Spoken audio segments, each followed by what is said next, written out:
Kerala, God's own country, ദൈവത്തിൻ്റെ സ്വന്തം നാട്. നാനാ മതസ്ഥരും സാഹോദര്യത്തോടെ ജീവിക്കുന്ന കേരളത്തിൻ്റെ തലസ്ഥാന നഗരിയായ അനന്തപുരി.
മനുഷ്യന്റെ തിരക്കേറിയ ഈ ജീവിതത്തിൽ ഭക്തിയേക്കാൾ ഇന്ന് പണത്തിനാണ് പ്രാധാന്യം. ഭക്തി ഇന്ന് വെറുമൊരു കച്ചവടം മാത്രമായിരിക്കുന്നു.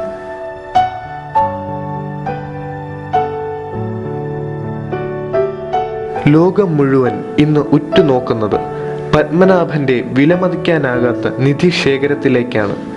നിധിയെക്കുറിച്ച് കേട്ടപ്പോൾ അതുവരെ ഇല്ലാത്ത ഭക്തി പലരിലും ഉണ്ടായി.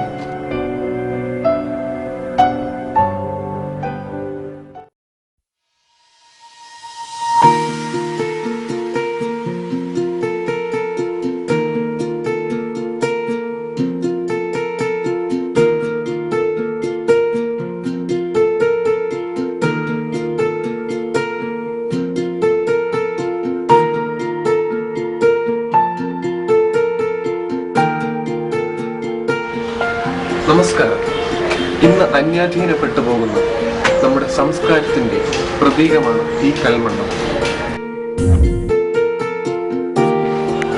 ഒരുപക്ഷെ ഈ കൽമണ്ഡപം വിദേശ രാജ്യങ്ങളിലായിരുന്നെങ്കിൽ വളരെ വലിയ വില കൊടുത്ത് സംരക്ഷിക്കപ്പെടുമായിരുന്നു.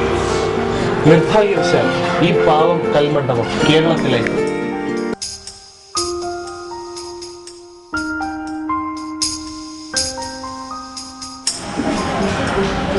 ഇത് വെറുമൊരു ഡോക്യുമെന്ററി മാത്രമല്ല, വിശ്വാസങ്ങളും ഐതിഹ്യങ്ങളും തേടിയുള്ളൊരു യാത്രയാണ്. നമ്മുടെ സംസ്കാരത്തിലേക്കുള്ള യാത്ര.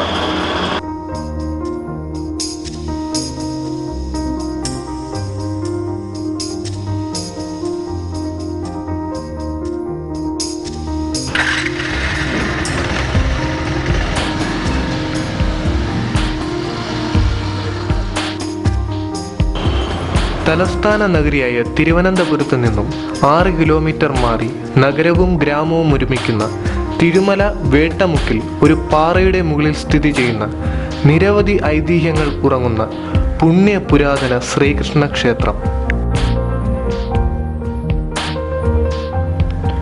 ഇതാണ് പാറക്കോവിൽ എന്നറിയപ്പെടുന്ന തൃച്ചക്രപുരം ശ്രീകൃഷ്ണ സ്വാമി ക്ഷേത്രം.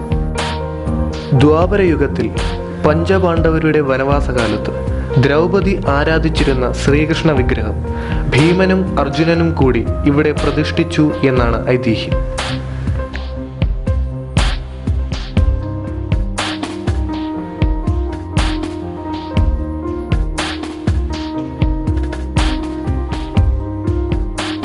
പത്മനാഭസ്വാമി ക്ഷേത്രത്തിലെ പ്രശസ്തമായ ഒറ്റക്കൽ മണ്ഡപം നിർമ്മിച്ചിരിക്കുന്നത് ഈ ക്ഷേത്രപാറയുടെ പടിഞ്ഞാറ് വശത്തുള്ള പാറ വെട്ടിയെടുത്താണ്.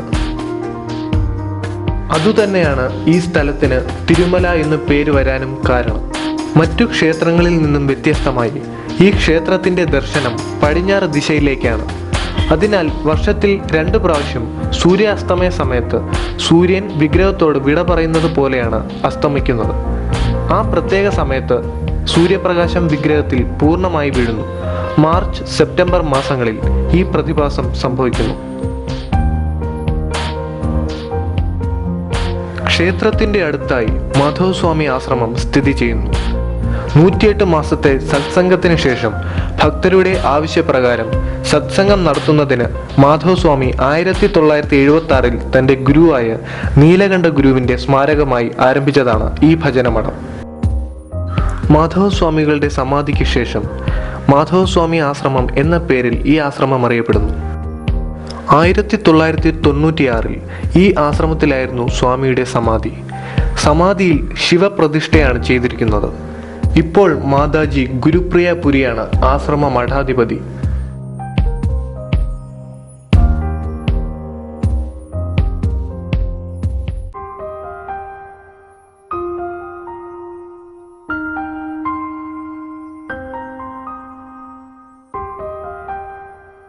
വിശേഷ നാളുകളിൽ ഭക്തജനങ്ങൾ അന്നദാനം നടത്തുന്നു.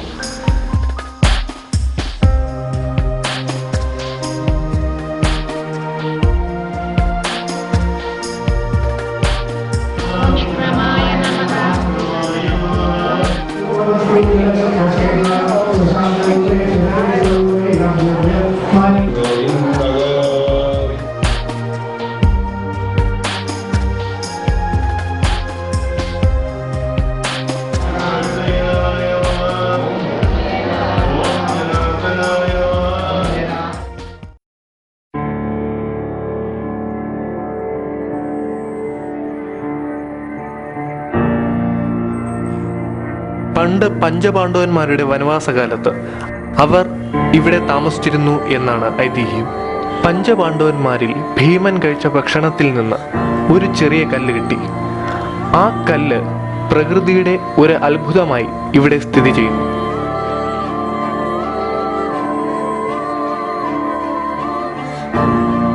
ഭീമൻ ഉപേക്ഷിച്ച ആ ചെറുകല്ല് ഇപ്പോൾ മണിപ്പാറ എന്നാണ് അറിയപ്പെടുന്നത്. ഇനി ആ അത്ഭുതം നമുക്ക് നേരിൽ കണ്ടറിയാം. എന്നാൽ അങ്ങോട്ടുള്ള വഴി വളരെ ദുർഘടമാണ്.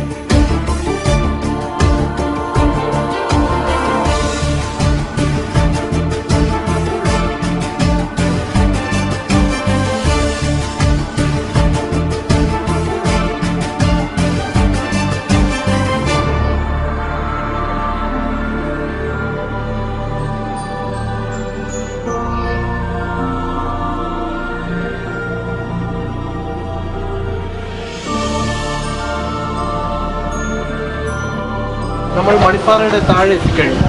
ഇനിയാണ് യഥാർത്ഥ യാത്ര.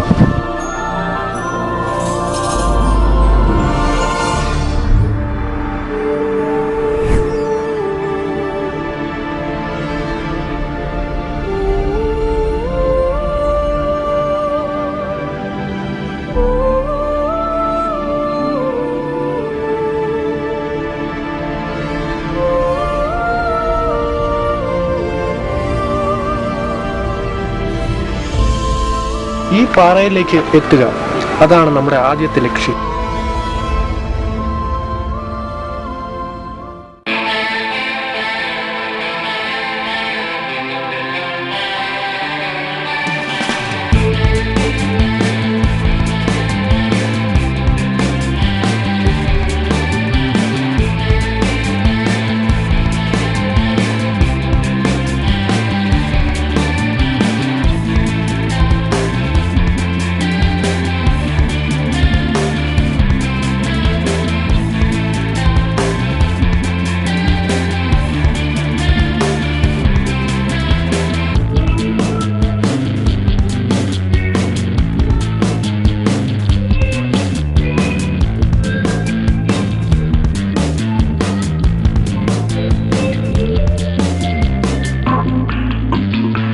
ആ കാണുന്നതാണ് മണിപ്പാറ. നമ്മുടെ ലക്ഷ്യത്തിലേക്കുള്ള ദൂരം വളരെ അടുത്ത് കഴിഞ്ഞു.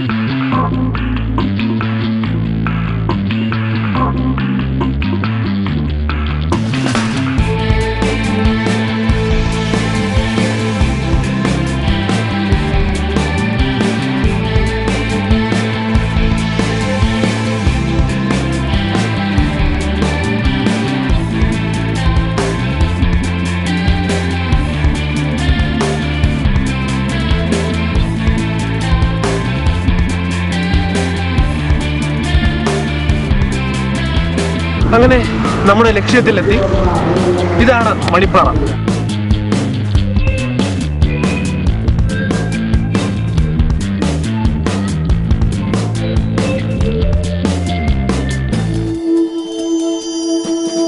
കണ്ടാൽ ഇപ്പോൾ വീണുപോകും എന്ന രീതിയിലാണ് മണിപ്പാറ നിൽക്കുന്നത്.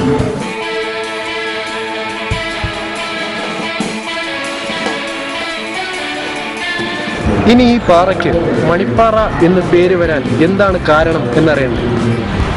ഈ പാറയിൽ ചെവി ചേർത്ത് വെച്ച് കല്ലുകൊണ്ട് തട്ടിയാൽ മണിനാദം കേൾക്കാം.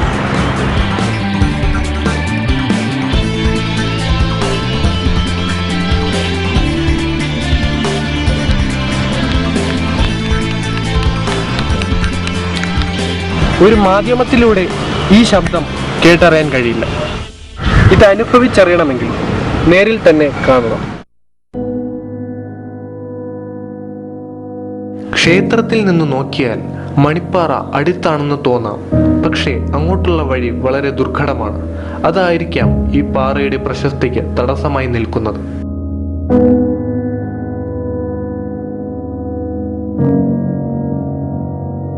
പുരാവസ്തു വകുപ്പ് സംരക്ഷിക്കേണ്ട ഈ പാറ ഇന്ന് സാമൂഹിക വിരുദ്ധരുടെ വിഹാര കേന്ദ്രം. ഇതുപോലുള്ള പല അമൂല്യ നിധികളും നമ്മൾ കാണാത്ത മട്ടിൽ പോകും.